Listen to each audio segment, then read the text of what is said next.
Hey there, it's Anonymous Tea, where we spill the tea anonymously. Hello, hello, hello, hello, hello, everyone. Hello, YouTubers. Hope you guys are all having an amazing day today, sending good vibes, sending positivity, sending good energy, and blessings to each and every single one of you. Thank you so much for tuning in. So today we are talking about the Beyoncé Renaissance Tour that just wrapped up over in Sweden tonight and Stockholm, and it has some mixed reviews. It has some mixed reviews. There were people who were not happy with the set list. It looks like Ashley Everett is not a part, who was Beyonce's longtime lead choreographer slash dancer, was not a part of this show, but Aaliyah Janelle, another dancer slash choreographer, was. So people were not happy with some of the set list because there was a lot of B-side tracks that Beyonce performed, and unless you're like a diehard BEYHIVE fan, you're not going to know. So what was happening was a lot of people were taking footage, they were doing TikTok lives, and they were posting a lot on Twitter. And, you know, at different points, there was like cheering and people were excited, but then there were moments where like the crowd was dead.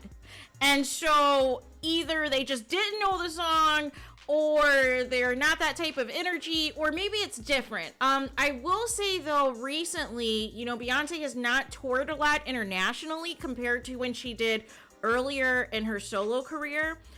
So it could be a little bit of that. Maybe there's going to be more energy as the tour goes on. It sometimes can vary on the location, and sometimes it's the people. So I'm not really going to go after Beyonce for that.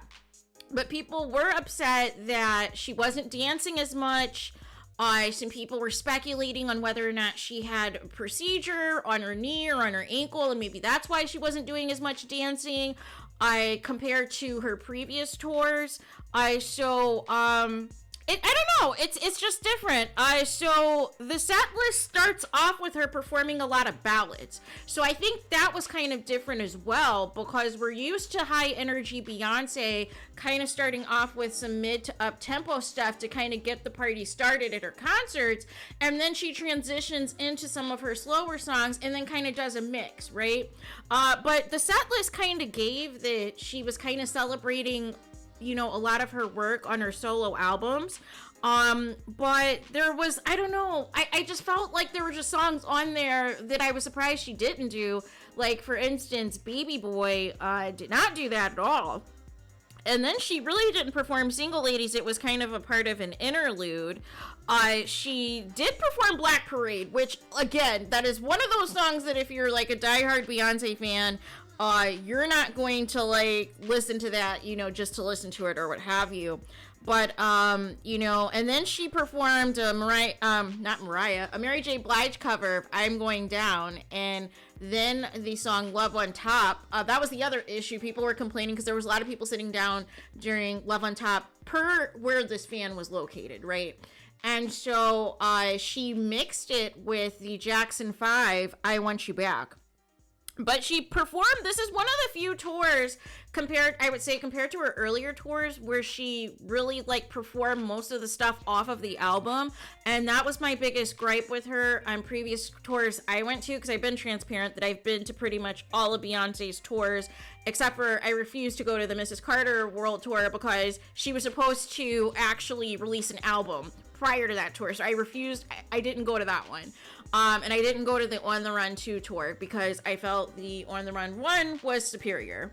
But every other tour, solo tour Beyonce's had, I've been to. So, but normally on those tours, she won't perform as many songs off of whatever her newest album is. She'll do a lot of her old stuff. And I felt like this album, or this particular tour, she really did a lot off of that Renaissance album. She also low-key dragged the fans. There was an interlude as she was for the song Formation, and there's like this message that goes up on the screen that, you know, you guys keep asking me for visuals because she didn't release really many visuals for this album, and she said a queen will release at her own time. She'll do her own thing at her own time. So I was like, okay, she stays dragging this BEYHIVE, you guys. She stays dragging them. But yeah, I don't know, like, I'm looking at the set list.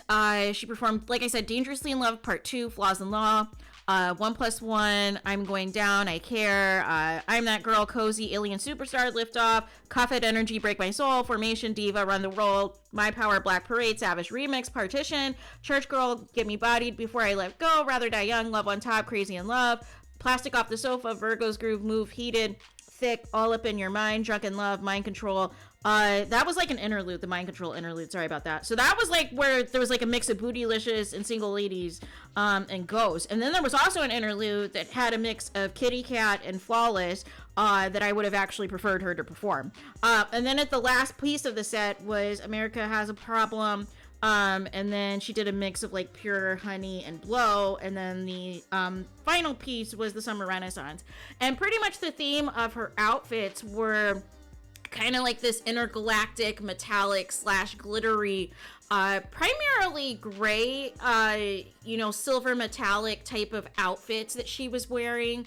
And again, I said, not much dancing, not much choreo from a lot of the footage that I saw. However, Beyonce was out there for almost 3 hours. I believe it was like 2 hours and 50 minutes or so. So it kind of felt like an overview of her whole career. Like I said, some people are speculating on whether or not this is like a retirement tour for her. I would think she would continue to tour. I could see her eventually doing a Vegas residency though. Remember there were those rumors a while back, this was like a few years ago, there were rumors about her potentially doing a Vegas residency, and it was confirmed that there was negotiations being discussed. But once it got out to the media, Beyonce and her people quickly shut it down. And I think Beyonce looked at it as a negative. And I don't understand why, when you have people like Adele, Backstreet Boys, Boyz II Men, Usher, who are all killing it, and even Bruno Mars, and so many others, and Britney Spears, she was like kind of the one who kind of brought, a lot of the newer artists back doing Vegas shows, because prior to that, whenever you heard of somebody doing a Vegas residency, you always thought it was like an older artist, or like an artist that, is, effectively retired, right? And so they go to Vegas because it's convenient to do a residency. But now you don't have to be retired. Now you could just be a popular artist and you can make millions doing this residency. So I feel like eventually Beyonce will do that. I feel like eventually she will. And maybe with the success of Adele and Usher, maybe they can convince her to do it one day. But we'll continue to monitor. Like I said, this is the first show. Maybe there's going to be some kinks that were, problems with this show or what have you that'll be worked out. That usually happens on a tour. She's not coming to the U.S., I believe, till the end of June or beginning of July or something like that. So she's not coming to my place, my city, my state at all. So usually she comes to my city and my state, and she did not come to my state, period, on this particular tour. So I'm a little like, okay, what is that about? But nonetheless, we'll continue to monitor this. Again, it's the first show. The set list is kind of, and the outfits was kind of just giving intergalactic, but she did perform pretty much everything off this Renaissance album. So there could be why people were not singing along as well, because maybe some of them just didn't know the album.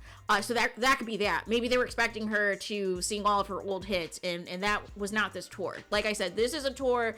If you are like diehard BEYHIVE, you're going to appreciate this. But if you are not diehard BEYHIVE, you're going to be pissed. So there is that.